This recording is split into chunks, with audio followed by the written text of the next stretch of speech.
Hi, everybody. This is your friend Daniel Hutchins, and I'm back again for another YouTube video. So today I'm doing a comic book haul video of 32722, and I'm also going to be talking about some other cool stuff. Okay, so as you probably might notice, I'm playing Cheaper by the Dozen on the back of my head on my TV. But you don't have to worry because it's on mute. So you don't have to hear it because I turned it off. You don't have to hear the sound of it. So that's why I have that playing. And so it's more kind of like just a background. Okay, so right now I'm currently opening up some Marvel bundles that I got at the comic book shop. Now, keep in mind, guys, this is all just a bunch of cool books that I decided I'd get today from the store. Okay, so the first book we're going to show you is Captain America Iron Man #5. This is a cool book that I decided, one of the cool books I want to show you. I think this book is really cool. I might be reading this one probably sooner versus waiting later because this is the Captain America and Iron Man, them both together. So it's just be pretty cool.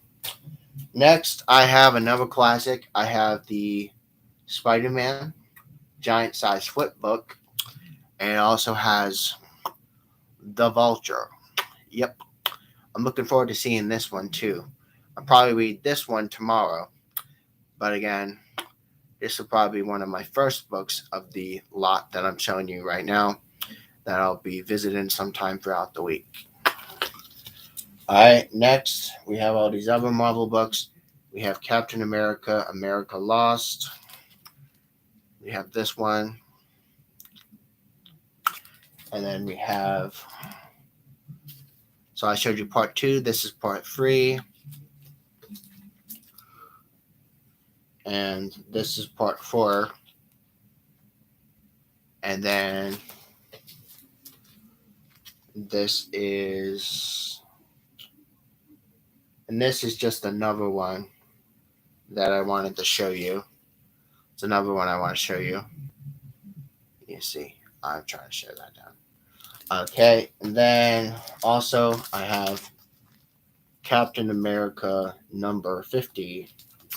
This is going to be a good one. I figured I see this was cool, so I'm going to probably read this one too at some point. Next, we're moving to the next category, Mighty Thor. So I got the Mighty Thor disassembled. We got Ragnarok 4/6. We also got the Ragnarok 4/6. Again, same thing. Sort of the same thing. Or kind of essentially the same thing. Then we also have Thor disassembled Ragnarok 3/6. This is another one. And we also got Thor Ragnarok disassembled 2/6. And then we have Thor Ragnarok disassembled 1/6. Okay, so those are the comic books I wanted to show you just briefly. I figured I'd take 4 minutes of this video to show you all the different books I bought today and the comic book haul that I got today for 3/27/22, March 27th, 2022. Okay, so yeah, in case you're wondering if I'm doing some article discussions, the answer is yes, I'm doing comic book discussions. Okay, everybody, we are back on our friend Comic Book Resources. Yes, we are back on our friend Comic Book Resources. Okay, you want to know more about the Joker? I can tell you more about the Joker. But from the Batman deleted scene has inverted Heath Ledger's monstrous Joker line. Let's dissect the key moment of Matt Reeves' deleted scenes with the Joker from the Batman, how it's inverted Heath Ledger's most monstrous lines. This was 2 hours ago. Okay, after monster speculation, Matt Reeves did pick a Joker for the Batman. shocking fans with Barry Keoghan's big cameo in Arkham. The Crown Prince of Crime has found tempting Paul Dano's Riddler in partnerships in the finale. If this hinted they'd team up, try to break loose, and cause more mayhem down the road. Now, again, Reeves also confirmed there was a deleted scene where Robert Pattinson's Batman actually visited Joker and Batman to glean insight on how Riddler's mind worked. Now, the sequence has finally been released, an intriguing moment has been stitched into where the clown inverts Heath Ledger's most monstrous Joker line. Dark Knight's famous interrogation scene, where we see Christian Bale's Batman try to extract intel from Joker as to where Rachel and Harvey were taken. This rage was inside the vigilante swelled, Joker playing it cool, making sure it clear he wasn't a freak or a monster, as Gotham Society was. Now, again, related to this article, Batman fan crafts image of Joker, full face and deleted scene footage. We're not talking about that, we're talking about something else. As Joker waxed on and people double standards, how they refuse to see themselves as criminals, he's confessed, see, I'm not no monster. I'm just ahead of the curve. It reiterated how meticulous he was planning on a city downfall. Wants to hold the mirror up to reflect their true selfish nature. More so, he was also challenging the Cape Crusader, whom he felt completed him, but by his vision and as a partner. Okay, it was quite sadistic because his ego is why Joker was killed so relentlessly, has pushed Batman to violently assault the clown, while he tricked into rescuing Harvey instead of Rachel. This sense, Joker proved the vigilante wasn't ahead of his curve like he was, but letting his emotions go and moral compass go cloud his judgment and detective skills to the point that Rachel had died. Okay, related to this article, Batman fans overwhelmingly love Barry Killigan's deleted Joker scene. We're not talking about that, we're talking about something else. So, in we've seen Kerrigan's scarred, grotesque Joker wasn't as eloquent or loquacious, but his quiet, eerie voice gets his point over. While Pat Bat had pressed him when he had info on Riddler, Joker, after looking at his file, couldn't help but balk at the hero he's came to. Again, they have a beef a year ago, and this meeting marked the anniversary, so Joker opted to gloat the situation. Now again, Riddler eventually had Batman had no theory as to who the Riddler was, but he replied, "Really? You're always so ahead of your curve." So it was clever, quick nod to homage Ledger's line. But in this case, Joker wasn't leveling the Batman up. He is punching him down and condescending and showing him the Dark Knight he wasn't good enough for the job. He threw back many cartoons and comics where Joker felt they weren't equals, and which stood in stark contrast to Nolan's vision. Ultimately, we know Batman left the asylum empty-handed, but Joker did his job, reminding Batman that unless he got ahead of his curve, terrorists would always claim to the city. Batman is now playing in theaters right now. Okay, everybody. Okay. You want to know what's going on with James Gunn? I can tell you more about James Gunn. Okay, James Gunn appears to approve of the fan casting Mark Hamill as Marvel Santa Claus. Okay, so previous hope of having Star Wars join Guardians of the Galaxy were shot down by James Gunn, and he appears to like this idea of Hamill being a Santa Claus. 3 hours ago. Okay, so Guardians of the Galaxy Volume 3 director James Gunn previously shot down this idea. He spoke to Mark Hamill about joining the film. He appears to fancy about seeing Mark Hamill as Father Christmas. Fan art has Twitter envisioned Hamill as Santa Claus for the Guardians of the Galaxy holiday special. They filmed simultaneously to the team's third titular film. Though the director did not comment on the fan casting, he liked the tweet, and the social media interaction ignites the memory of one he had with Hamill on a platform over 4 years ago. Guardians of the Galaxy Holiday Special, James Gunn is jealous of his own script. But we're not talking about that, we're talking about something else. Who says no? Mark Hamill as Santa Claus for Guardians of the Galaxy. Okay, so what do you think, guys? For the Guardians of the Galaxy Holiday Special, they think they want to have Mark Hamill play Santa Claus. So in 2018, Gunn was asked to Twitter if he can find Hamill a role in Guardians of the Galaxy Volume 3. They joked how convenient it would be to have him as opportunity as in the holiday special, playing as Santa Claus. Now, introducing Santa Claus to the Marvel Cinematic Universe in Guardians Holiday Special wasn't as wild as many fans would think. Being appeared in comics many times, one time he enlisted help with Deadpool to save Christmas, while never he went crazy while borrowing Finnegan from Illuminati, though outside the main 616 universe. And Illuminati's confirmed the debut in Doctor Strange Multiverse of Madness this year. This team is heavily speculated to feature previous live-action Marvel characters, Sir Patrick Stewart and his Professor Charles Xavier from X-Men films. Again, James Gunn has completely ruled out one MCU debut in the Guardians of the Galaxy holiday special.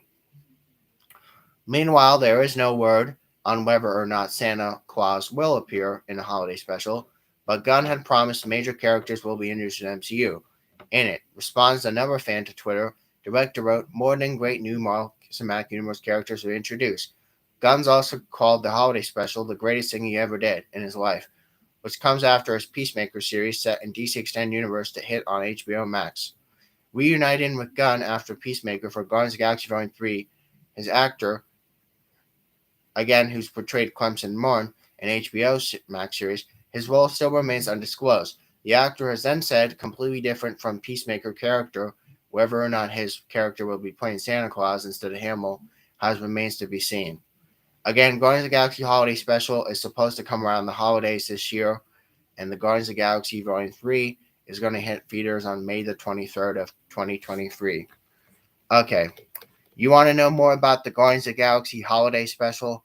I'll tell you everything we know about the Guardians of the Galaxy Holiday Special. While much is relatively unknown, writer-director James Gunn has teased an appearance of one of the greatest Marvel Cinematic Universe characters. Okay, this was from last year. Okay, since first appearing at the Marvel Cinematic Universe for the film of the same name, the Guardians of the Galaxy became an instant hit among Marvel fans, featuring arguably the best soundtrack of any Marvel Cinematic Universe offering.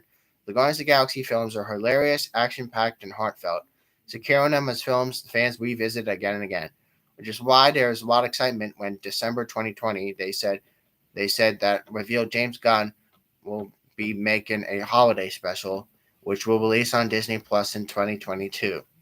While the plot of the special is still up in the air, Gunn did share some information on his Twitter account while he teased the arrival of one of the greatest characters of all time. We know, as always, there's been dark history about what could happen in the Guardians of the Galaxy holiday special, but here's what we do know so far. Okay, so what will the film simultaneously with Guardians of the Galaxy Volume 3? Well, good question, because Gunn shared filming the holiday special will take place at the same time as Guardians of the Galaxy Volume 3, principal production for November 2021. From directorial standpoints, this makes perfect sense because James Gunn already is going to have all the actors and makeup and costumes and stuff on set on the film, so why not shoot additional footage for other projects at the same time? This has eliminated the need for having a schedule for additional shoots. This can also prove challenging given packed schedules of the film franchise stars and could also ensure there is consistency between the holiday special and Volume 3. Okay, will it follow the events of Endgame or Thor: Love and Thunder?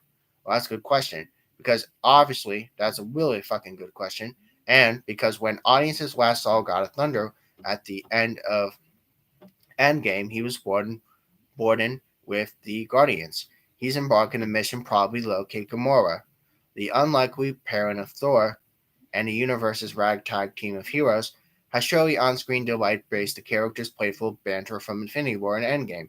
Their adventures are a direct reset to the Guardians of the Galaxy Holiday Special. This special will also serve as prequel to the Guardians of the Galaxy Volume 3, which will set in 2023. Okay, so will it feature one of the greatest Marvel Cinematic Universe characters? That's a good question. Well, again, guys, fans of James Gunn filmography knows the director is no stranger to the weird, wacky, and wonderful. This leaves nearly endless possibility of where he can be referring to. He did confirm he's not referring to Howard the Duck, but he did make a few MCU cameos from Guardians of the Galaxy in 2014. He also denied Longshot making an appearance. Fans have guessed Santa Claus may show himself, given nature as Santa is an actual character within Marvel Comics. Speculation also said Adam Warlock was teased as well. Okay, so set to release in time of the 2022 holiday season, Guardians of the Galaxy Holiday Special was already receiving lots of attention from Marvel Cinematic Universe fans, anxious to see their dysfunctional family on the screen again. Knowing that the special will directly connect to the previous Phase 3 films, the Usher Phase 4, the game changing, we know setting up the special will be more than a standalone holiday offering.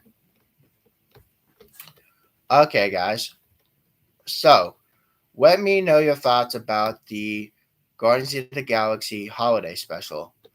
Again, I really want to know your thoughts. It's really important because, again, you guys who might know some information, again, I need to let you guys know that there is a lot of different things going on with things as of late. So, okay. So, we want to talk about why does Venom hate Spider-Man and Marvel Universe? Okay. So, Venom and Spider-Man had began years ago the bad journalism, their Spider-Man heroism and mutual hatred to the angry symbiote. Okay, days ago. Okay, the lethal protector, also known as the anti-hero since the 90s, Venom is still widely regarded as one of Spider-Man's most well-known and iconic villains. Their feud has been now more stuff of legend, not to mention numerous adaptations, exactly why they two came to blows, and a bit more egotistical. Again, this is especially because the case Venom is now a good guy on the big screen as well. Venom debuted back in 1980s, and again, he swore to destroy Spider-Man and Peter Parker, leading to countless battles of the two and the birth of another symbiote. Again, we know stems of sloppy journalism and why Venom originally had it for Spider-Man in the Marvel comic book universe. Okay, so, why did Venom originally hate Spider-Man? Well, we can tell you. Originally debuting from the Amazing Spider-Man number 298, created by some people, Eddie Brock was a man of severely strict sense of guilt and morality. He saw him desperate and punished for crimes he's committed, as well as see others serve the same sentences. This hunger for the truth has also become him a journalist, which eventually manifested to his hunt the serial killer we know, the Sin Eater, who also confessed to Brock as well. Again, this was not the case though. The serial confessor is Somar the killer. Brock's exposed to the supposed crimes and revealed to not be factual when Spider-Man caught this real villain. The incident ruined Eddie Brock's life and incredibly fragile physique. Also, their reputation of journalist was ruined. Brock could secure only most classless of clients and assignments. Angry about his life, and Spider-Man in particular, Brock's worsened mental state saw his wife Anne leave him. Down from his luck and without a way out, Brock would contemplate suicide, with which an event took place. The black alien symbiote suit had then been bonded to Spider-Man, as forcibly rejected from him. Combining the nearby Brock, the symbiote shared the hatred for Spider-Man, as well as mentally sharing with Brock the former host's secret identity of Peter Parker. From that, the two have become known as Venom, seeking violent retribution against the man who wronged both of them. Brock would become extremely petty to how he tried to return his favor to Parker, stalking him and, well, his loved ones, like Aunt May and Mary Jane. This resulted in his quest for vengeance and a terror for Spider-Man, a truly ruined life for Eddie's ex Anne Wayne, and eventually Maximum Carnage from Marvel Universe. And do Spider-Man and Venom still hate each other? Well, we can tell you. Well, despite how grisly their clashes were, Venom and Spider-Man would eventually bury their hatchet. The first happened when Venom moved away from New York to San Francisco. Spider-Man having agreed to simply leave him be, given that theoretically the villain then made his truce, the lapse of judgment has example how uncharacteristic Spider-Man was in events of the Clone Saga. Venom then became an actual anti-hero, however, the two truly began making up. In fact, in recent aftermath of King in Black, Peter Parker and Eddie Brock would consider each other more like friends. An initial reason for Eddie's hatred for Spider-Man, however, there's been adapted to different media, and the first of these was the core Spider-Man anime series, again from 1990s. Again, the 1990s Spider-Man anime series, which has changed things slightly to Eddie reporting Spider-Man actually was a fake and a thief. This leads to ruin his life and career, and the later mental state to Venom symbiote united with him Spider-Man free also used this in the Sony's Spider-Man universe, a similar thing as well. Again, that's what's going on between the relationship of why Venom hates Spider-Man. Or does Venom still hate Spider-Man? Okay, so I just figured I'd clear that up with you. Okay, we're going back to CBR, and we're going back to CBR exclusives, otherwise known as Comic Book Resources exclusives. We're going to see what else there is. Yes, we're going to keep going. Alright, yeah, we're going to keep going. Yeah, we'll keep going. We're going to keep going. We're looking. Yes, we are looking. We are looking. Yes, we are looking. We are trying to see what else there is. We're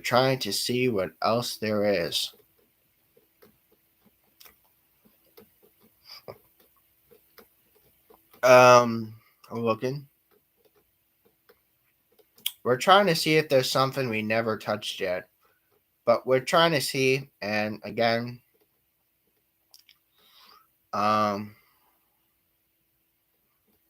okay. Alright.